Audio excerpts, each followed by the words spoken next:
Good morning. Today, I did the draw at 6:38. I wanted to say 7:38, 6:38 a.m.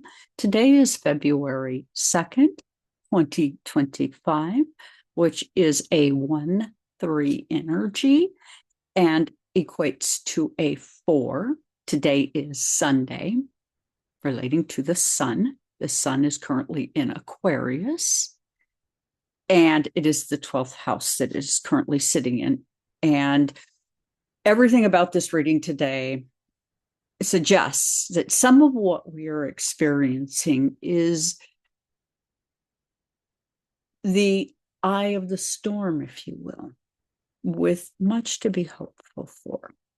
The beads of the day are lapis lazuli, black tourmaline, which has been an everyday one I'm not surprised by, amethyst, apostlyte, and this is to offer hope, sunstone, and red garnet.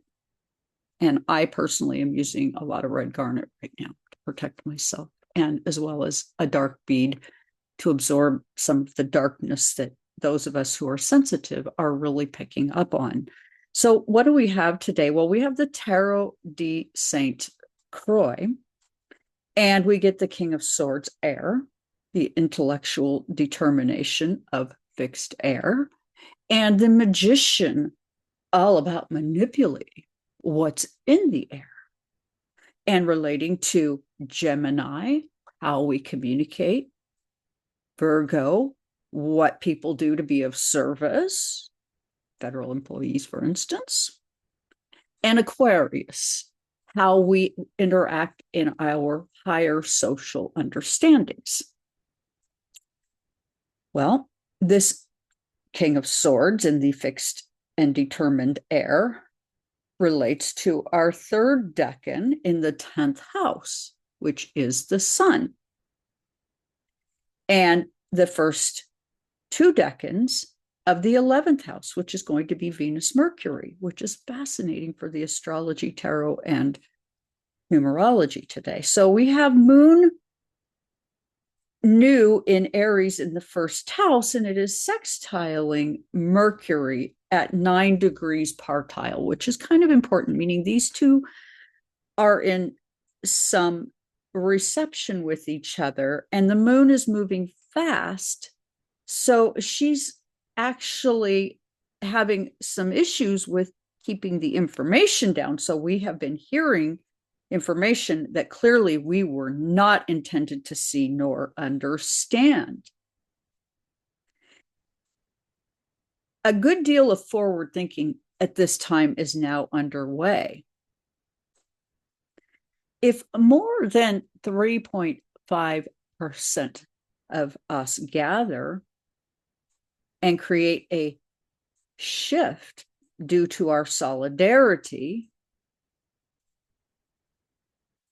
this could create the proper intellectual clarity we all need. I believe that what we're doing right now is gaining agency. We will,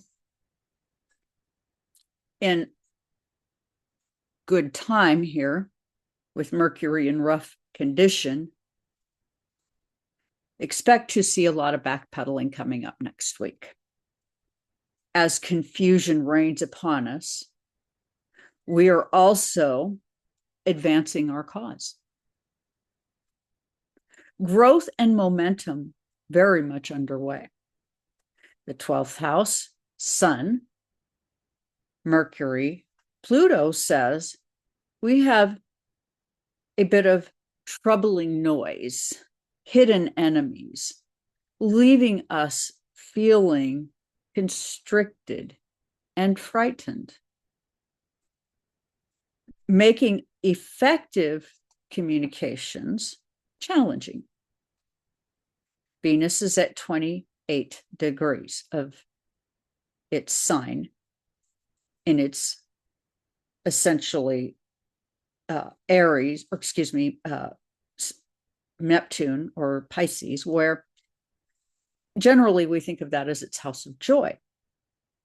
And it is in the first house, as we have a sense of urgency hitting us, an impending shift as collaboration is now heading into likely profit territory. But we must be mindful and not overindulge, as it will lead to excesses that will again create instability. This is a cycle and a pattern, and this is what we're witnessing at the very top. They've gotten so big that they've gone unstable. The health and welfare of those who feed greed could be in trouble at this time. Be hopeful as our societal movements advance through creative channels. We are finding ourselves in a lively and engaging area of life, with quality fostering enthusiasm for new ideas, social reforms, and connections. As we witness massive impulsiveness with likely deeply poor focus, with a priority towards pleasure,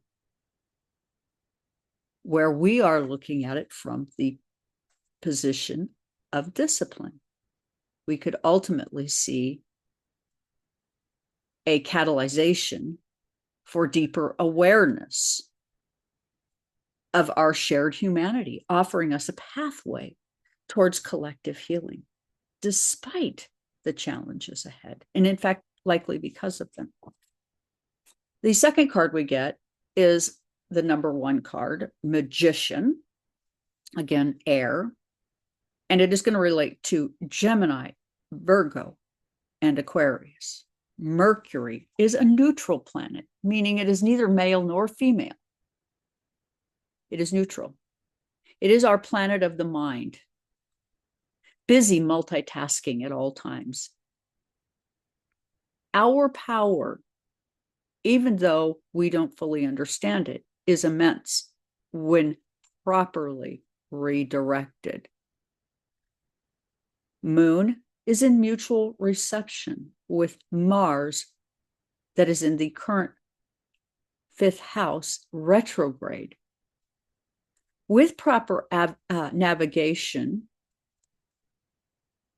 things can move forward. Now, currently, things are going to get blocked quite a bit, and many feel inner anger and a sense of restlessness that has led to conflicts. Our moon is our emotions and our subconscious. Mars relates to action and clarity. Mars is having difficulty expressing at this time due to being, in a sense, underwater, and water being heavier than some of the lighter features. We must balance our needs for action with patience and proper introspection. Our emotional volatility at this time quite high. Many dissatisfied with the romantic ideas of leadership. Past issues, likely from previous lifetimes, need attention in our collective journey.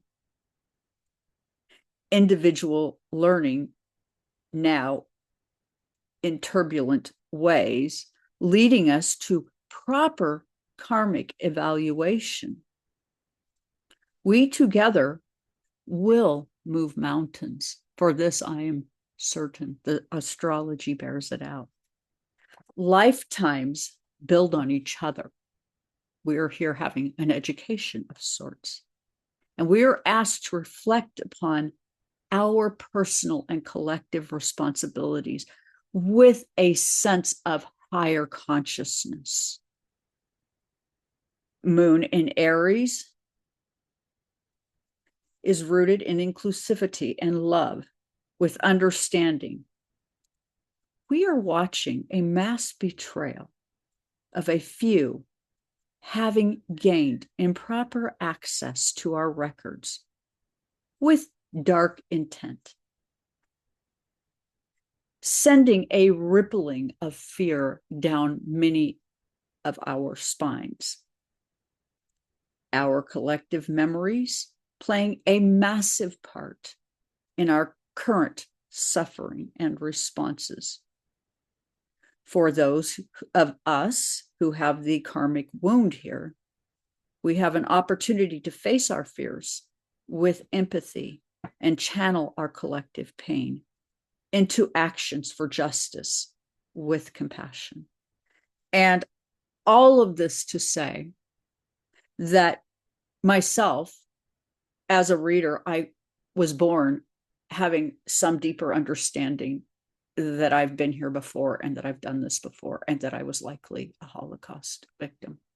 And currently, when 45 became 47, my vagus nerve went. I just about passed out, lost it completely, lost all bodily function. So for those of us who have this wild vagus nerve kind of fear, you've been here before, you've done this before, he has impacted you before. And we are here at this point, not to do this again, but to heal this very deep and dark wound. With that, please do like, share, and subscribe. This is a Decan walk, 36 faces, and I thank you so much for being here. Like, share, and subscribe, please.